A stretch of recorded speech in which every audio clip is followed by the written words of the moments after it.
नेता प्रतिपक्ष तेजस्वी प्रसाद यादव ने आज अपने आवास 5 देश रत्न मार्ग पटना में संवाददाताओं सम्मेलन को संबोधित करते हुए राज्यवासियों को सावन महीने की शुभकामनाएं देते हुए कहा कि राज्यसभा में बिहार में 65% आरक्षण व्यवस्था को 9वीं अनुसूची में शामिल करने के संबंध में मनोज कुमार झा के द्वारा जो प्रश्न किया गया था उसका जवाब भारत सरकार की ओर से जो आया है उससे आशंका होती है कि डबल इंजन की सरकार इस मामले में ठीक ढंग से काम नहीं कर रही है और जवाब में जो बातें भारत सरकार ने कही हैं उससे ऐसा लगता है कि केंद्र सरकार इस मामले को टाल रही है और केंद्र सरकार ने जवाब में कहा है कि इस मामले को राज्य सरकार देखेगी, जबकि सब जानते हैं कि ये अधिकार भारत सरकार को है। लेकिन इस मामले पर नीतीश कुमार और भाजपा के कोई नेता जवाब नहीं दे रहे हैं और चुप्पी साधे हुए हैं। ऐसा लग रहा है कि उनके मुंह में दही जम गया है। उन्होंने जनता दल से इस मामले पर अपनी स्थिति स्पष्ट करने की मांग की है, क्योंकि वो भारत सरकार के महत्वपूर्ण सहयोगी हैं। एनडीए सरकार आरक्षण व्यवस्था को 9वीं अनुसूची में डालना नहीं चाहती है, क्योंकि डबल इंजन सरकार पिछड़ा,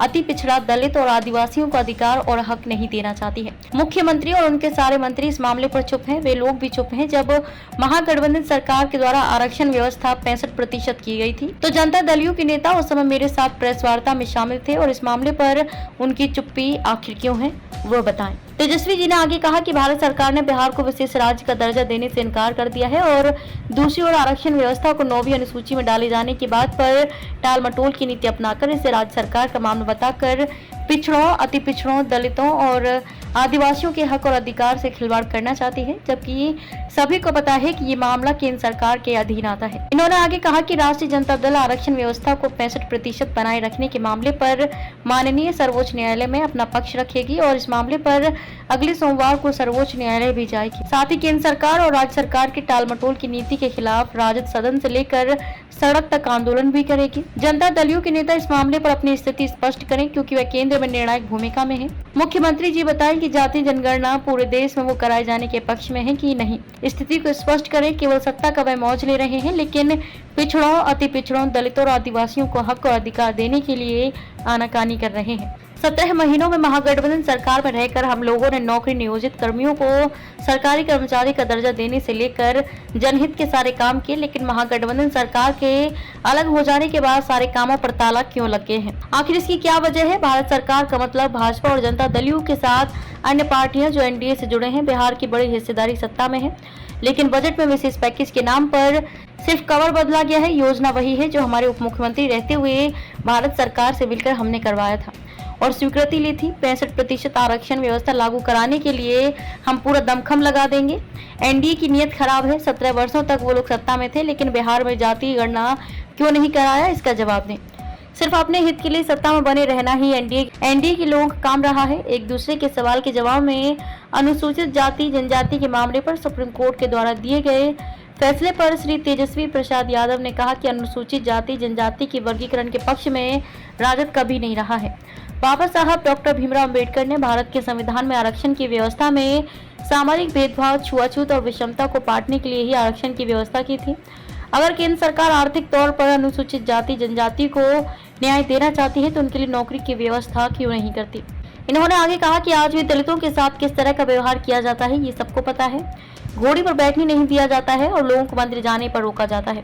इन्होंने उदाहरण देते हुए कहा कि उत्तर प्रदेश के मुख्यमंत्री आवास से जब अखिलेश यादव जी निकले तो उनके आवास को गंगाजल से धोया गया और जीतन राम मांझी के मुख्यमंत्री रहते हुए जब वे मंदिर में गए तो उनके साथ कैसा व्यवहार हुआ ये सभी ने देखा है। इन्होंने केंद्र सरकार से इस मामले पर अविलंब अध्यादेश लाकर विसंगतियों को दूर करने की मांग की है और कहा कि जिस तरह से केंद्र सरकार ने अनुसूचित जाति जनजाति निवारण कानून के लिए अध्यादेश लाकर अनुसूचित जाति जनजाति के पक्ष में फैसला लिया था, आज पुनः इसी तरह के अध्यादेश लाकर विसंगति को दूर किया जा सकता है। पटना से अंकित किसान के साथ पारसनाथ की खास खबर। और ये निर्णय 1932 के पुनः पैक्ट और संविधान के मूल भावनाओं के खिलाफ हम लोग इसको मानते हैं। ये साफ बात है। आरक्षण जो दलितों को, आदिवासियों को जो दिया गया था, इसमें क्रीमी लेयर का क्या मामला है? इसमें आर्थिक तौर पे तो था ही नहीं। बाबा साहब अम्बेडकर ने इसलिए आरक्षण दिया था जो सदियों से या अभी भी जो भेदभाव, ऊंच नीच, छुआछूत, जो डिस्क्रिमिनेशन जो चल रहा था उसको पाटने के लिए ये आरक्षण है। तो इसको तो आर्थिक तौर पे ये आया कहां से मामला। तो ये पूरी तरीके से हम लोग जो है इसके पक्ष में नहीं है वर्गीकरण को लेकर के। ये आर्थिक तौर पे नहीं है। अगर आर्थिक तौर पे ही आपको न्याय दिलाना है तो आप नौकरी दीजिए सबको। क्यों नहीं देते नौकरी? नौकरी की बात क्यों नहीं करते हो? कितने लैंडलॉर्ड हैं, कितने कम परसेंट, कितना लैंड किसके पास है? सबके पास है। आंकड़ा सबके सामने सार्वजनिक है, डिस्ट्रीब्यूट कर दो। लेकिन आज भी ऐसा देखा गया है, हम लोग देखते हैं कि दलितों की किस तरह से पिटाई की जाती है। जब शादी में घोड़े पे बैठा, घोड़ी पे नहीं बैठने दिया जाता, पूजा पाठ नहीं करने दिया जाता। दलितों और आदिवासियों को तो छोड़ो, अखिलेश यादव जी मंदिर जाते उसको भी धोया जाता है। जीतन राम मांझी यहाँ मंदिर गए तो उसको धोया गया। तो ये जो भेदभाव, ऊंच नीच, छुआछूत,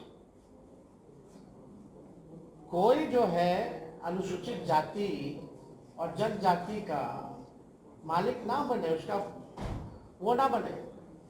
दलित आदिवासी अपना भला स्वयं जानते हैं, अपना निर्णय वो खुद करना जानते हैं। इसलिए हम लोग पूरी तरीके से जो है केंद्र सरकार से हम चाहते हैं कि अध्यादेश ला करके जो विसंगति है उसको दूर किया जाए इस मामले में। और इसमें क्यों नहीं अध्यादेश लाया जा सकता? जब केंद्र सरकार SC/ST एक्ट को लेकर के अध्यादेश ला सकती है तो इस मामले में अध्यादेश क्यों नहीं लाया जा रहा? तो हम लोग तो चाहेंगे कि NDA की जो सरकार है इसमें अध्यादेश ला करके विसंगतियों को जो